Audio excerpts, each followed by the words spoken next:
also is a former senator and judge of Harris County. So, yeah, just another warm welcome for Jon.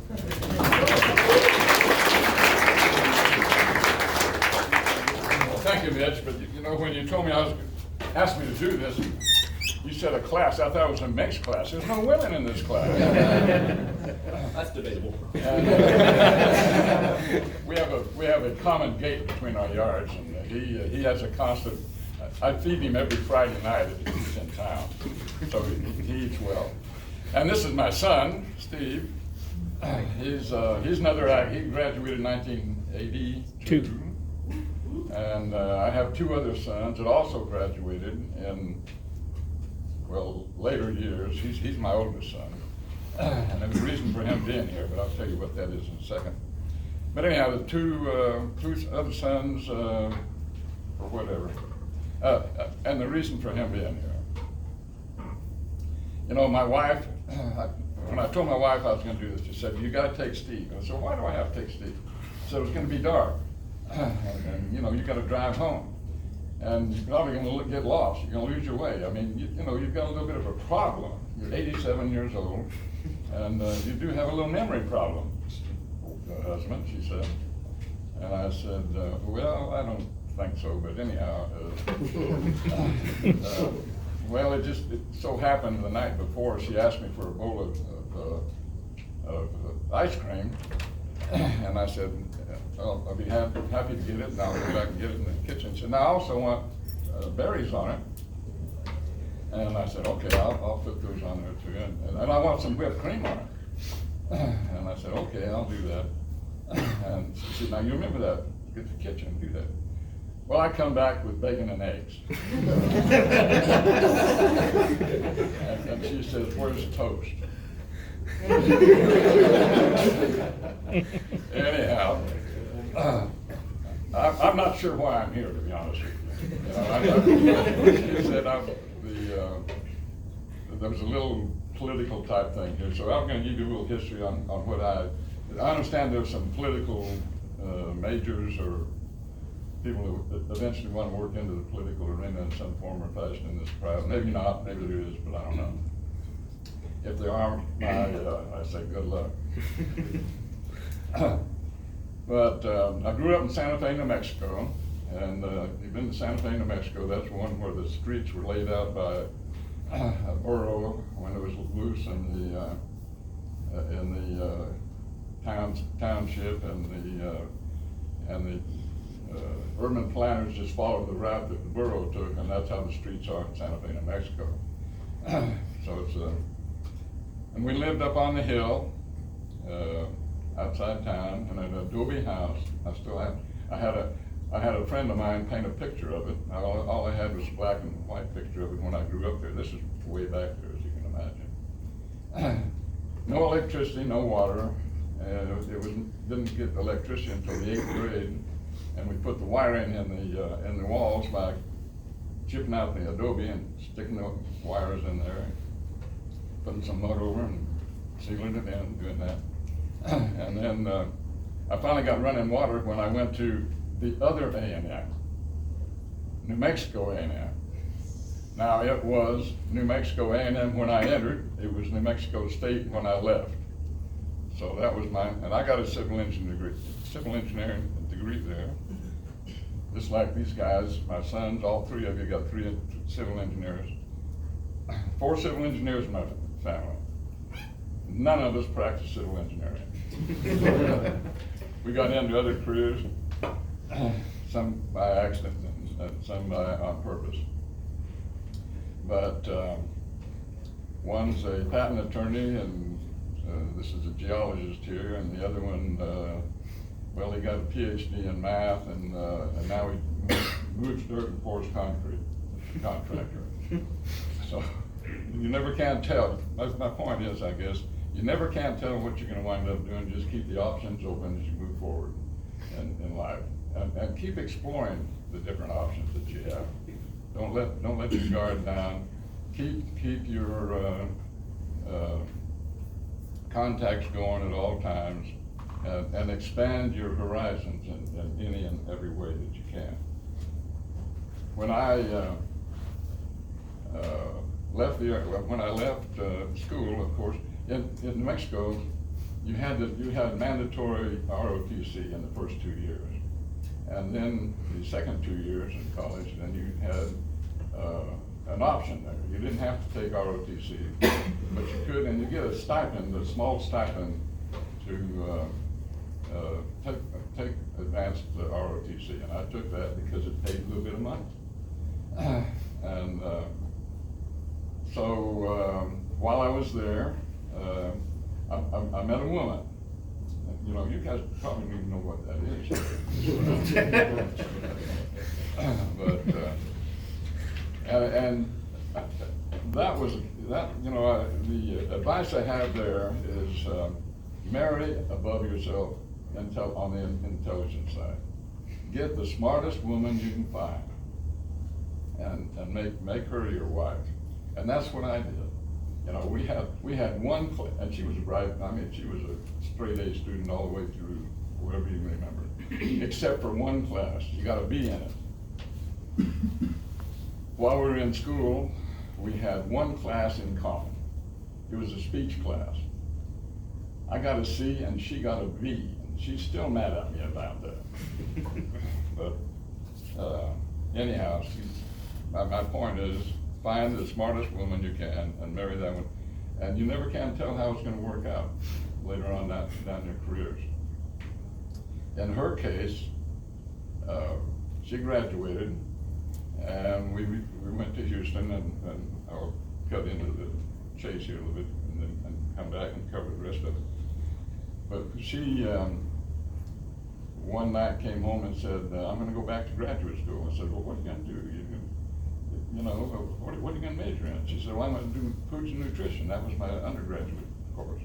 I said, Tony, come on now. I was county judge at the time. I said, Tony, that's just going to fill time. It's not going to do any good for you. Why don't you go get a law degree? And she said, well, okay, I might consider that. And I said, I'll tell you what, I was a county judge. Now, let me tell you, the county judge in Harris County is not a judicial position. It's an administrative position. Now, how many of you are from Harris County? Yeah? You realize, and we just had a big election for the county judge. It was a very contested election in Harris County. But, so I said, I'll tell you what, I'll go with you, and we'll both take the LSAT exam in order to qualify to go to college. I mean, go to graduate school. Well, we took the test. She passed it with flying colors, and well, let me just say I didn't. And but anyhow, back to the ROTC part. Okay, now I'm commissioned a second lieutenant in the Air Force. I'm told where to report. I'm report to a school in Dayton, Ohio, and get three months of training. Well, this guy was a booger in the womb. And it was, we were told to report on such and such a date. Well, we told the commander, you know, really, could we put this to the next session 3 months later? He said, no, you gotta go right now. So we packed up on campus. We had a little cottage outside campus. We packed up, put Tony in a chair. She was bulging up, and that bulge was kicking. And we were going to drive to her parents and leave her with her parents. And okay, we're in Las Cruces. We got to go to Hobbs. We make that trip to Hobbs. Her parents aren't there. They moved to Levington. We had to go another 30 or 40 miles up to Levington to find them. In the meantime, he's kicking all over and screaming, and he busts the water on my wife. I mean, it's very rude. And anyhow, we made it, and that's the story. That's why he's a little retarded, I'm sure.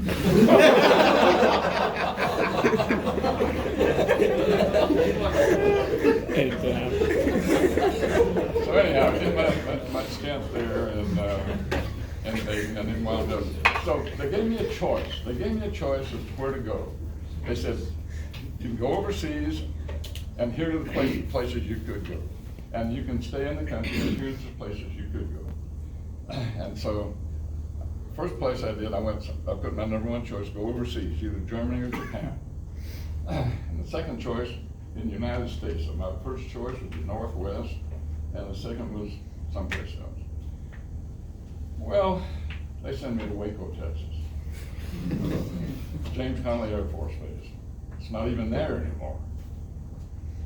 Put me in charge of a bunch of, well, I was in charge, since I'm a civil engineer, and I'm not gonna be a flyer. Now, they were training navigators at James Conley. And I wasn't gonna do that, of course. I was gonna spend 3 years in the Air Force and get out and do something else. Well, they gave me all these shops, the carpenter shop, the paint shop, all these sergeants that had all the, the roads and grounds, everything that runs a base. I was in charge of these things. I was second lieutenant, 24 years old. Had all these sergeants working for me. Well, there's a mix of sergeants and the private sector. But the sergeants all had 20 or 30 years experience, and they knew how to handle second lieutenants, believe me. They, in fact, I think when they heard they had a fresh second lieutenant coming in to be their boss, they probably sat over in the corner and said, "Oh boy, look what we got here." And they did. And I never will forget the best experience I can give you for a second lieutenant is listen to your sergeants, but be careful in listening to them. When one of the first experiences I had during that period of time was when the sergeant, he was a master sergeant, came in, and he was just giving me a sad story on another shop that was doing something, and it really got me angry the way he, I thought, well, I'll do something about that. I don't remember what the issue was. And so I stormed out of there and went down to the next shop and went in there to find out, okay, what's going on here? Well, there was a second side to that story, and it was just as compelling as the first side. And you gotta be careful how you listen to these people that know more about the business than you do, starting out in a career. And that was a big part of my lessons at the podium, you might say, when I was there. Okay, now we move to Houston. I get out of the service. We get one more kid in while we're in the service, got that one free. And then I have to come to get the third one. I have to pay for that one when I go to Houston. But I did that, and now we got 3 kids. And I went to work for a contractor, and it was interesting the way I went to work for this contractor. While I was at James Conley Air Force Base as a lieutenant, they assigned to me a Korean major that had come over to take some on-the-job training on how we did things in this, running a base. Well, they had this major from the Korean Army, South Korean Army, came over, and I was, I'd walking around. There wasn't anything to tell them. These guys paint, these guys drive nails, and this guy drives a tractor, and that's about it. But while he was there, he took a day off to go to San Antonio to visit with another Korean major who was doing the same thing down there at Randolph Air Force Base. And while they were there, they went into the local bar and got to drinking and visiting with the local, what they thought were local guys.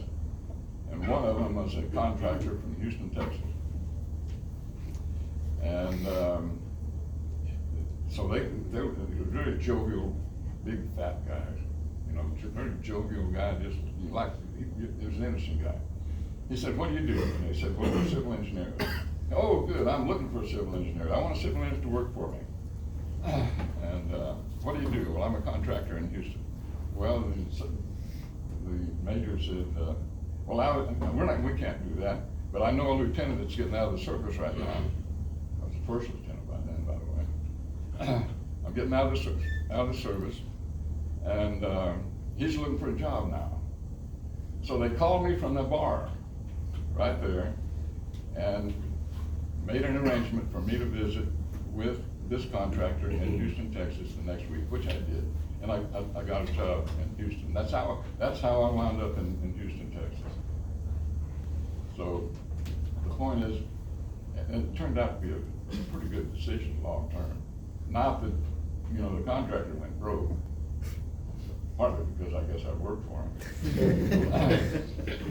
But I got enough experience where I started my own company, and the bonding agent that handled his bonds knew, or felt like he had a pretty good guy in the wings, and if he could start writing my bonds. Anyhow, bottom line, he helped me get the provisions to write bonds to make public bids on schools and churches, no, not churches, but schools and public works bonds, which we did. We did that for several years, and we got enough money where we bought property on the outskirts of Houston. And the reason we did that goes back to some of my high school days, when I had a mentor that made a recommendation. He was an insurance salesman. Made a recommendation that said, you know, when you get a little bit of money and get a little bit ahead in life, the thing to do is figure out which way that community is growing and go out and buy as much land as you can on the outskirts of that land in the direction that you think it's growing. And that's what I did. And I bought 54 acres there, and it was a good decision. It was good advice. Well, we take a couple of years to build a house on that property out there on Kirkendall Road, which is not in the outskirts of Houston anymore. And we still live there. I don't have 54 acres anymore. I've traded 39 acres for 1,000 acres in Crockett and another 60 acres over in Belleville. So, like I say, it was not a bad deal with the whole thing. But we built a house, lived there, got acquainted with the natives. There was a German community up there, and got adopted by Alvin Klein, who was the guy that the Klein community was named after, or his family was named after. And he introduced me to the German community. And this is the start of the political career that I had. I got acquainted with, I joined everything. I joined the Rotary Club, I went to Sunday school, I went to, with the North Houston Association, and all kinds of things that were local. And I made footprints everywhere I could and established kind of a reputation as being somebody that was moving and brand new in the community. I mean, this was unheard of. Okay, now I decided, well, I've made all these contacts, why not run for the state house? Well, I was so naive. Back in those days, let me point out that Texas was a Democratic state. Now, the Democrats were not the kind of Democrats that you expect now. These Democrats ran the state. Dolph Briscoe was the governor of Texas. He was more conservative than anybody that I ever knew, and I knew him pretty well. But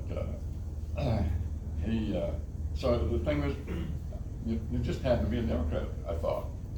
So I ran in 1972 as a Democrat for the state house. Okay, what happened in 1972? Nixon was running for his second term, and he put together a fantastic team and everything. I mean, he just overwhelmed everything, he carried everything. And so I got swept out. I lost by 110 votes in a 40,000 vote campaign. The next year, I figured, hell, this guy's Don Henderson's got to be now. He's a nice guy, but he was only 22 years old, and I was 38 years old. Hell, I was going to beat him next time. But I was going to change parties. And I let it be known that I was going to change parties and do the right thing and run as a Republican. And I let it be known.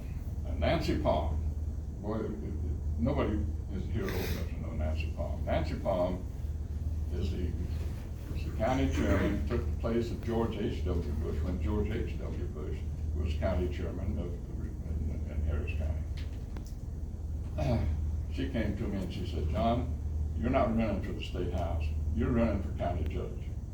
I said, "Nancy, what do you mean I'm running for county judge?" She said, "We've decided you're the candidate to beat Bill Elliott, the guy that's been there 16 years. And I thought, well, they're going to raise a lot of money, which they did. You know, we raised $40,000. A county-wide race. Now it costs over $1 million to do the same race. You know, when they had the race the other day or last fall, that was $1 million race to do the same thing. But lo and behold, Nancy and her cohorts pulled through, and we won that race. Well, the county judge, like I've already told you, is not a judicial race. It's an administrative job in Harris County, especially. Some rural counties, the judge will serve a couple of functions. It would be the administrator of the county, but it also have a judicial function as well in those counties. But anyhow, this is where I had the opportunity to really shine and use my civil engineering experience to some degree. That experience was hiring other engineers to do the work. And I took on the big project, the biggest project that had ever been done in Harris County at the time, and still isn't as far as that goes, at building toll roads. And the toll roads were my project that are in Harris County now, and that's what I did. We had the bond election to set it up. There was a $900 million bond issued for the initial bonds. But that was not enough. We needed about twice that amount to really get going. We needed about $1.8 billion. But some of my financial advisors put it together so we'd have the initial $900 million, which was $900 million was the biggest bond election we'd ever had in Harris County. But if we won that, then we would sell another $900 million on first call on the revenues, which made them prime bonds as well, almost equal to what the tax-backed bonds were. The tax-backed bonds were guaranteed by the taxpayers. The first call on the revenues were guaranteed on the revenues generated by the first $900 million. Okay, following on all that, that's a scheme on that, which we made that work. But it did, and kind of the rest is history. We've done all that, and it's moving forward. They're there. And I guess the next career, of course, Don Henderson in the meantime had moved on up to the Senate, and I had retired, and I left the county judge's seat after 20 years. And I thought, well, it's time to move on and do something else. But I hadn't made up my mind what I was going to do. I've already had several potentials on what I was going to do. But Don called me one day and said, Judge, I tell you what, I'm like you, tired of what I'm doing in the Senate. And this was going to be the 1997 election for him. Well, if I was in, it was going to be me too. Said, I'm going to at the last minute not run, and I'd like you to take my place in the Senate. And I thought, well, Tony and I, my wife, thought about that for a little bit. Said, why not? I haven't made up my mind yet anyhow. So we did that. We ran, and lo and behold, of course, we already had a pretty good name ID. That was not a problem. And we won that race. We spent 10 years, I spent 10 years in the Senate, and when I left, Dan Patrick took my place in North Harris County. And he's still there, but he's not the senator anymore, as you probably know, he's Lieutenant Governor. But now I'm totally retired. Like I've already told you, I'm 87 years old, and I'm not doing much of anything. I've had as many as 100 cows up on my place in Crockett. And I was raising them for a while, and then 2011, and the drought of 2011 came up, and I decided in 2012 to let somebody else raise those cows. And now I have one cow. Well, I have one cow and one steer. The steers are the same cow. And the cow came from an FFA kid. And that FFA kid was having trouble selling. He raised a heifer instead of a steer, which is kind of unusual for an FFA kid to do in high school. And the instructor called me and said, you know, we're having trouble selling this kid for what he wants to pay for his feed. And he said, would you buy it? We know you got a ranch, you put it on. And I said, sure, and I bought that steer, and I took it up to the ranch. And of course, when you hand fit an animal from birth, the way they do, it's spoiled. I mean, you can go up there on the ranch now, and it is on the ranch, with a lot of other cows, but I leased it out. The other cows belong to somebody else. I just own the land. But anyhow, you can go up there now and put your kid up on that cow and walk around with it. You can pet its ears, and it's just a big house. We let it, it's just a pet. You just don't let it in the house. That's what it amounts to. But he had I've got about 9 calves out of that animal, thanks to the bulls that belonged to the other guy. Anyway, we've had about 9 calves out of it, and I've sold them all except this one I've got now. So my life right now is revolving around going out and feeding that one steer and cleaning the poop out of the pen. That's about all I do, except give my wife a hard time all the time. Anyhow, that's my story, and I'm sticking to it. So, what else you want me to say? Got any questions? All right. What school did you buy the heifer from? Well, it was an FFA kid right there in my neighborhood. That's where I bought the heifer. Okay. So, What high school did you go to? I go to the FFA auction every year and usually buy something. And this year I didn't buy anything, but I gave them a lot of money for feed for other kids.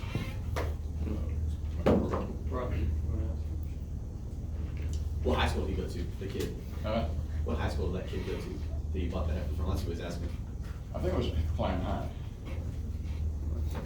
But, here's one of the, it's either Klein or Klein Oak. I don't remember which one. I think that was Klein Oak. All right, way back in the back. What year did you say you retired? What? What year did you say you retired? When did you retire? Oh, I retired, well, the last time I retired in 2007 from the Senate. And then I took a job with the North Houston Association, but that was just, that was one of those political jobs where I well, how's the best way to explain my job with the North Houston Association? But it wasn't much of anything except they paid me the amount to go to all their meetings and introduce people.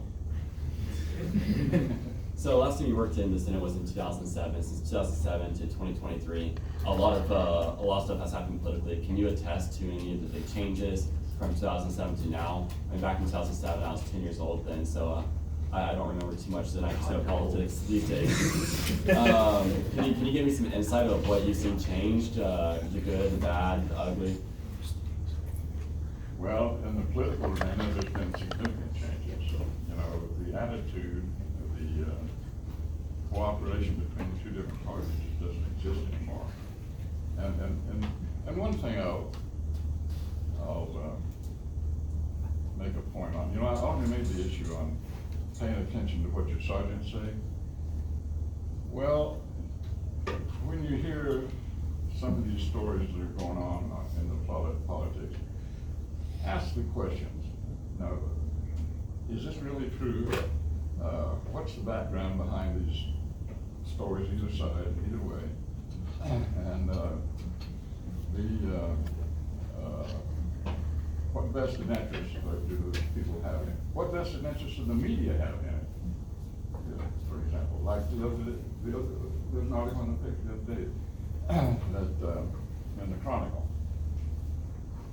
And Mattress Mac, those of you who've heard about Mattress Mac, he's the guy that financed the opposition to the county judge this last time, big time. And but Mattress Mac was supporting the Republicans. The Chronicle doesn't really support Republicans, and they may not do it outright, but they're biased in how they report. Well, in this case, when they wrote a story about Mattress Mac in the paper earlier, I think it was last week, it was interesting. They were unusually kind to Mattress Mac. Why? Every day, he takes a full-page ad on the 5th page of the Chronicle. He is their biggest advertiser, by far, that advertises in the Chronicle. They're not going to offend him any way that they can. They don't give him all the credit that he's probably due, but you can see what's behind the story there. And there's examples all across the board on that. Find out what the other side is saying. You know, the Fox News is,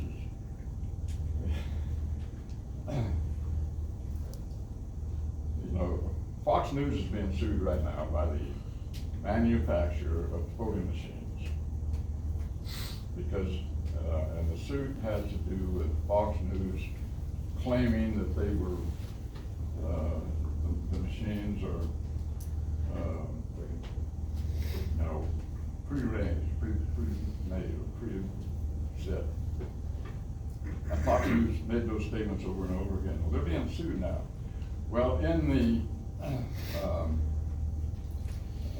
discovery process, it hasn't gone to trial yet, but in the discovery process, they had found that Laura Ingram, who are the principals in Fox News now? Laura Ingram, Tucker. Sean and the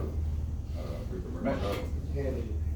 owner, we're sending emails back and forth about the whole situation that were totally contrary to what they were putting on the air. And this was discovered during discovery. So even those people don't believe some of the stuff they're putting out. But the reason they're doing it is because they have the following that pays their bills. And it's a big number. Anyhow, pay attention. The back. So after starting, you said good luck to anybody trying to go in. I'm just, because it was sarcastic, I was just wondering why you said that. You know, I'm sorry, I can't hear that. He was asking why you said good luck for people that are trying to get into politics. Like it was sarcastic. Oh, well, it's not an easy job, especially when you start from ground roots without a lot of support. You know, if you're gonna get into politics, more power to you, and I don't want to discourage anybody that really gets into it. But paved that way is best you can with anybody and everybody. And break into, join anything and everything that you possibly can to make connections. And pay attention though, and find out what both sides of the story are, because you may get votes out of people to support both sides if you just listen to them. So, all you gotta do is listen. All right, you guys need to give me a pitcher of water up here.